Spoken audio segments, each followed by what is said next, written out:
if you look at the likes of, say, OneCoin, just as an example, I mean, this is just what I've heard from Jamie Bartlett, who's done far more research into it, than I ever could for the Missing Crypto Queen series. And, he says he thinks that the OneCoin scam, just as an example, got so totally bigger than they ever expected and just got totally out of control.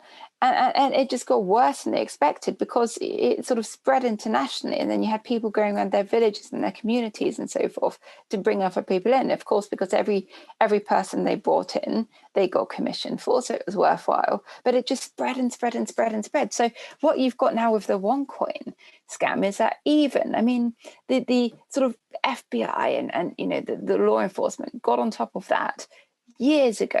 It was sort of shut down 2017. Since then, you've had the FBI hunting down the founder. You've had people being arrested. You've now got, the founders and the lawyer of the OneCoin scam have been in either tried or wanted or in prison or whatever for years now. So it's been almost 4 years that people know that this is a scam. They're hunting down Dr. Risha, the founder, but you've got people in prison for life for this. And that yet, if you go onto LinkedIn, for example, and type in OneCoin, you can see just from what I can see from, because I don't think LinkedIn shows you every single person, but I could see over 100 people still actively selling OneCoin, and reports are that there's still people would you mind saying it's good. Would you mind if I go into LinkedIn right now and take a look at that? Do it, okay, yeah. Okay, we're doing this live. OneCoin. But definitely, we're doing this live. I'd be please interested. continue Maybe with what you were saying. And there's still people defending it. There's still people who don't think it's a scam. There's still people buying in, and it's still going on. And it just shows how big and how out of hand it got. And then you've got people just jumping from scam to scam to scam to scam. So it shows how much sort of worse these scams are getting, because everyone that's learned experience on how to scam people from OneCoin is now going to other scams. How do you reckon I should go about this? I mean, I'm seeing quite a couple of interviews with you here. So your name is forever associated with OneCoin. Yeah. So if you go, if you look at people, so okay, if you type people in people, because people. Okay, people. Because then that will be people who've got OneCoin on their profile, and then if you actually look at those profiles, you'll see that there's many people still actively promoting it on their LinkedIn's. There are groups. There are groups like OneCoin Morocco. Wow, are they still active?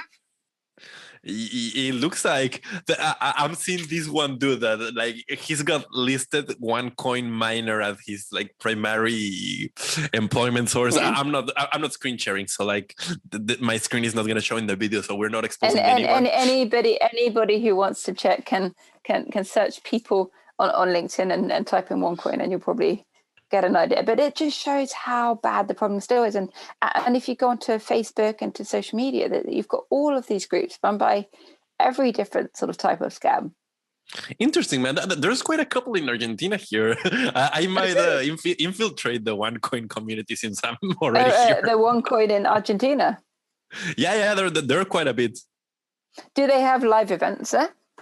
No, we're not back. Is that because of Corona?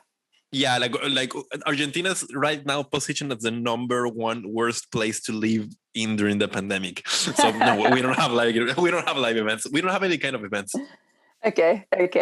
But maybe if they've got any virtual events or a group, you can join it. And I've done that with a few of them, and you just sort of sit quietly on the background and see what's going on. I'll be wearing my Crypto Club t-shirt, like make sure if there's any other infiltrates, they'll know me. I'll know them.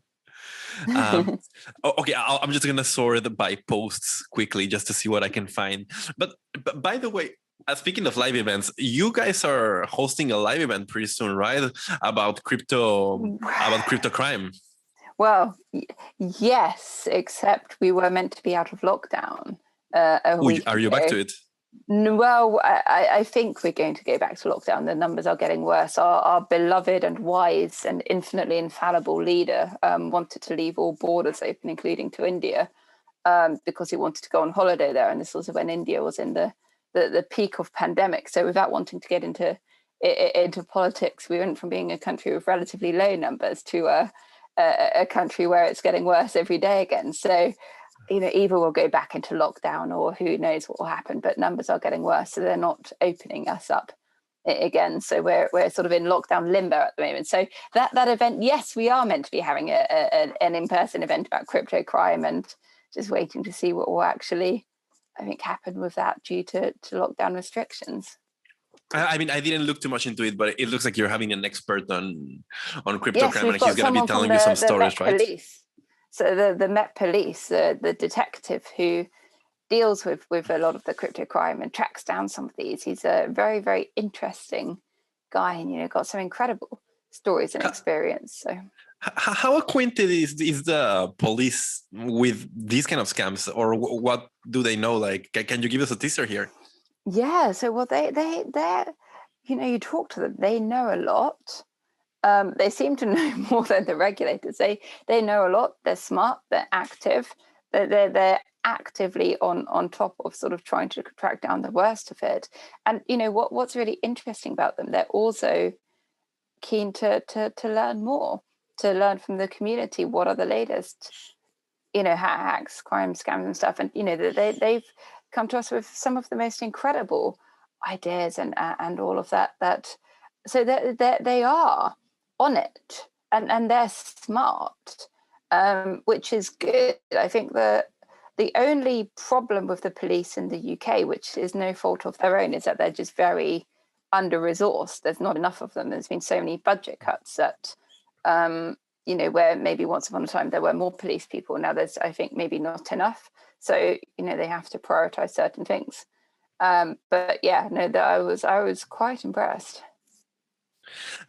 Well, one thing, like going back to like the LinkedIn search that I was doing, one thing that stood up to me is like, you're right, man. Like there is like 40% OneCoin is a scam, 10% Erica Stanford talking about OneCoin. I reckon it's because I'm friends with you on LinkedIn. There's going to be someone from OneCoin after me soon. That's what I was telling Evan Ratliff, man. Like your name is forever associated with this drug dealer. Like now, forever you're the OneCoin girl as well. Oh well. And the other 50% is people actively promoting OneCoin. Like in 2021, who knew? Yeah. Still, there's a lot still around the world. Yeah, and like the tale is that Dr. Asia went on to like have plastic surgery, buy on fake passports, and go leave her millions, right? I mean, it doesn't seem to be known what happened to her. Maybe law enforcement know. I certainly don't know. It doesn't seem to be known. I think what's come out now is that she potentially escaped with billions of dollars worth of stolen money. And it's known that she also liked plastic surgery, that she's highly intelligent and can speak multiple languages fluently. So, it's one story is that she's had enough plastic surgery, and there are countries in the world where if you've got enough money, where you can buy, I guess enough protection and enough privacy to sort of keep going.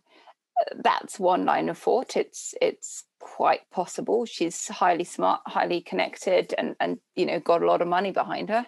And if you don't mind going under the knife to change your appearance, and that's possible.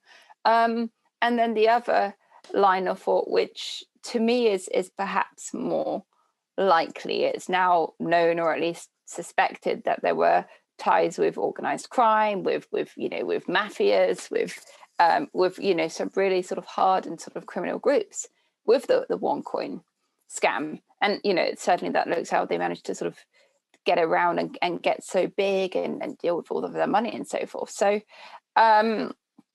I think it's perhaps more likely. This is, Ruja, if she were caught, there's no chance the US authorities would ever let her out of prison.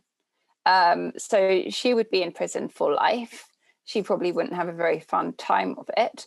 And she knows an awful lot. Obviously, she's a founder of it, so she would know who the organized crime are, who the, you know, mafia, who, whatever it is, what even, you know, what governments potentially have been caught up in this. She would know all of these things. So if you're facing, you know, almost guaranteed life in prison, and there's options where you can talk and you can hand over certain organized crime gangs to the, you know, law enforcement or whatever, you know, I think that there's practically the you know, the risk or the chance, however you want to see it, that she would take that. So I you know, my thought, and, you know, again, without knowing an enormous amount about this, is that is perhaps more likely that, you know, if you've got these organized sort of crime gangs, they would be motivated to get rid of her because she knows too much, and there's a risk that she might sort of reveal who they are and reveal how they operate and so forth. So I would imagine there's probably more incentive for the sort of the, you know, criminals and whatever mafia groups that she worked with and that OneCoin had worked with to get rid of her because she knows too much. But, you know, I have no idea what actually That's something that I didn't. has happened. That's something that I didn't think about. I was looking a bit deeper into the Jeffrey Epstein rabbit hole this week, just for unrelated, just for unrelated concepts. Oh, right, yeah. But like, yeah, you're right. Like, more people than we think have an incentive to try to take these people away from the picture, right? Like, right. It's not only law enforcement and it's not only the direct associates. There are a lot of people that are like tangentially related that also would want these people to not speak.